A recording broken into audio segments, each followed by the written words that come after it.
Hi. So you might think, okay, what he's actually doing in the kitchen? So you might have seen my thumbnail or the title says like cooking the programming, right? So it's going to be the real cook, but I'm going to teach you how to code, right? So generally, I'm just going to show you how to cook a dish, and then with that I'm gonna relate how to do the coding, how to cook the coding, how to learn the coding, right? So I've been when I was a fresher, right, I used to stay with my friends as a bachelor. So by the time when I was a bachelor, I used to stay with them.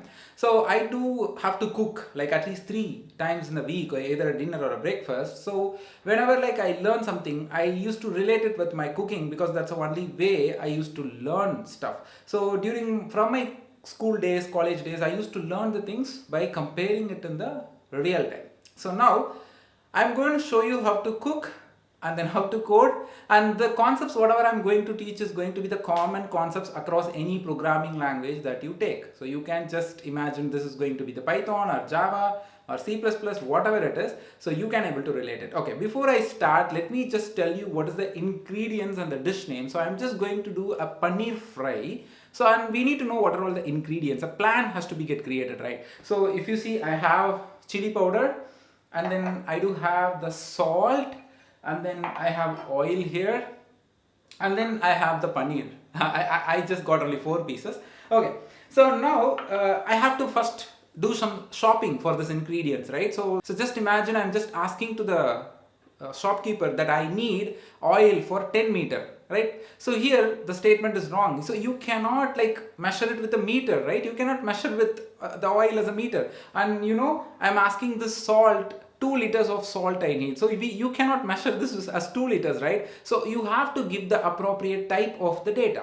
So we are going to learn data types, the first concept. So imagine if I ask for 1 liter of salt instead of 1 kg of salt, the entire calculation has been going wrong, and the measurement cannot be done because the type of the data is wrong, right? So the shopkeeper cannot tell me the price when the calculation is not proper, the measurement is not proper. So you should ask him 1 kg salt or 1 liter of oil. So instead if you ask like 1 liter of salt and then 10 meter of oil, then he will be get confused and he might be thinking like I'm talking something nonsense, right? Okay, and even this paneer, right, I can ask it in packets or again kilograms, right? So now this is what the data type is all about. See, imagine like you want to give some input to the code and you need to get an output. So now imagine I have to build a calculator application. I have to give input like 1 and 1, and I need to do the summation. 1 plus 1 is going to be the 2, that is going to be the output, right? So in that case you have to give the input 1 and 1 as integer, right? So if you give the 1 as a string, then 1 plus 1 is equal to 1, that is 11, right? So if you need output as 11 and you have to do the concatenation as a string, so you do 1 as a string plus 1 as a string, then you will be getting 11. Instead, if you give 1 as an integer plus 1 as an integer, and obviously you will be getting the answer as 2. So you have to decide what type of data I have to give. So if you have some characters, then that is string. You have some decimal points, then that type of data is called decimal data, like float. So we do have lot of data types. So you have to define a type for a particular data that you have. And you know, all these data is in a container. You see, the paneer is in a container, the oil is in a container, and the pepper and salt, sorry, the chili powder and the salt, it all has a container, right? And that means I need something to store. And even in the shop, if I buy the salt, they will be giving that in a bag, right? Now we need a container to store the data, and that's what called variables, right? So now int a equal to 1, so that int is a data type that defines the type of the data, and a is a variable which actually stores your data, right? And now imagine I just bought a bag of salt, and in the same bag I cannot ask for the chili powder, right? You need to have a separate bag. So that means you cannot like assign a new value to the existing variable which is allocated to some other value. So now int a equal to 1 and int b equal to 1. So we are done with data type and we are done with variables. Now this pan is going to have all these ingredients, right? Now this pan is going to be the class. So in object oriented concept, the very first concept that we have is class. So class consists of all objects, and that means object is the second concept of OOPS. What is object? data type, variable, functions, loops, all these concepts are called objects, right? And you do everything inside the class. Now if you see, this is an object and this is an object. Now this paneer and oil, everything is an object, right? So now I'm going to put all these objects to my class. So we have seen what is class and what is object. And then this stove is going to be the compiler which is going to create the fire, the flame, and I'm going to cook it. So that means this is a compiler. Now what is a compiler? You know, in every programming language we have the concept of compiler. So the compiler actually accepts the high level language, that is your Java, Python, is all like human readable English, right? So this is called high level language which a human can understand.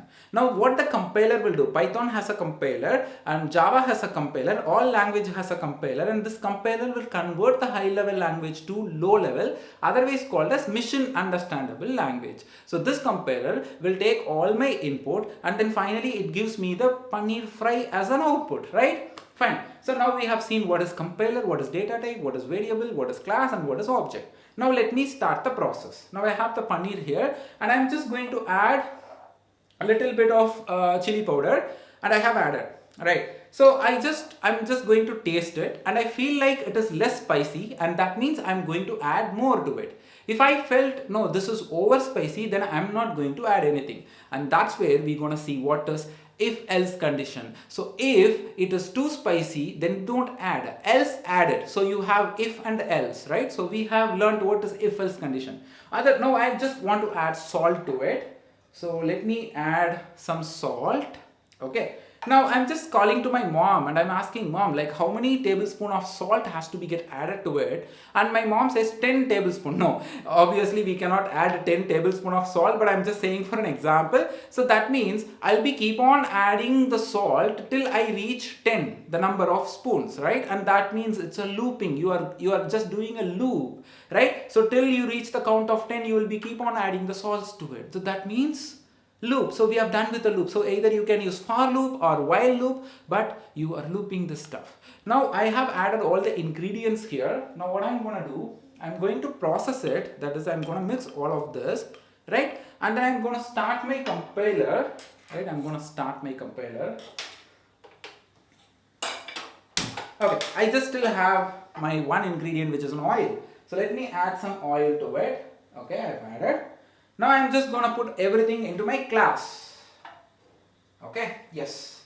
So I have added things to my class and I'm just doing all the process. Now that means my code is running actually. So the compiler have started and the code is running. So once the code is completed, right, you will be getting your output. So my code is running, right? Okay, I hope you can able to see it, right? So that means like I'm just keep on like frying it, and I hope the dish is ready. So let me just turn off the compiler, or the compiler gets stopped automatically, right? So now we have learned all these stuff, right? So we have learned data type, variable, and then like if else, and then while, for, compiler, class, objects, right? So generally I basically used to learn stuff. Even now I used to learn everything, comparing it with natural real time. There is two types of real time. For example, if I show you a calculator program line by line and I'm telling you how in real time it actually deployed and working, so that is called technical real time.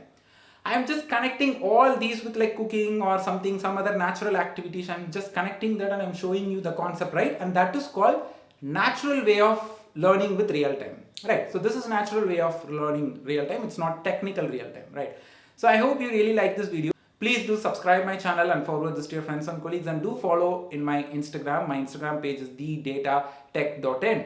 And if you really like this, please do like my video. If I get more likes to this video, like 1000 likes and then like more than 10,000 views soon, so I'm gonna make such lot of videos like this, right? So let me see you in the next cooking video of mine. Thanks for watching, guys. Bye bye.